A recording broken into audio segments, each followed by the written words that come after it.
Ассалаумағалейкум, сіздермен бірге телефон құпиясы каналы. Жалпы біздің топқа көптеген сұрақтар келеді. Сброс дегеніміз не және сбросты қалай жасайды деп. Мен бүгін осы сұраққа жауап беріп кететін боламын. Ол үшін настройка кіреміз. Және ең астына түсіп, устройство және сброс деген кіреміз.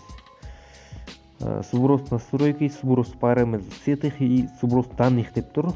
Сброс настройки дегеніміз настройканың бәрін орнына келтіреді. Қосылғандар болса, жалпы заводтан қалай аласыз, соған қалпына қайтып келтіреді.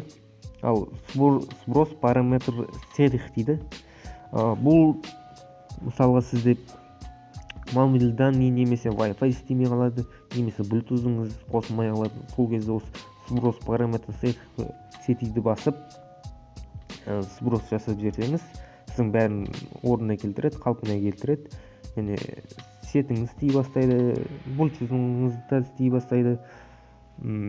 Осындай жағдай болған кезде, осыны басып сброс жасап жіберсеңіз, бәрі қалпына келеді. Ал сброс данных дегеніміз сіздің данныйыңыз бәрін өшіреді. Сізде VK бар ма, әлде программа, сурет бәрін өшіреді, ішіндегі түк қалмайды.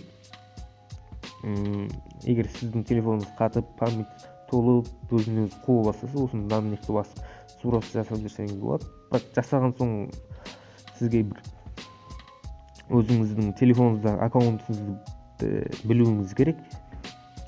Жақында шыққан алтта бір версияларда сброс жасап болған соң өзінің аккаунтын сұрайды. Басқа аккаунт жасасаңыз ол ашылмайды. Міндетті түрде өзіңіздің ішіндегі аккаунтыңызды білуіңіз керек және паролін білуіңіз керек.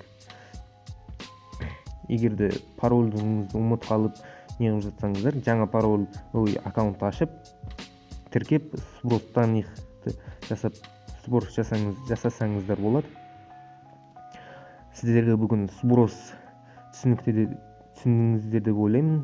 Осымен менің видеом аяқталды. Егер видео ұнап жатса, лайк басыңыздар, каналға жазылыңыздар.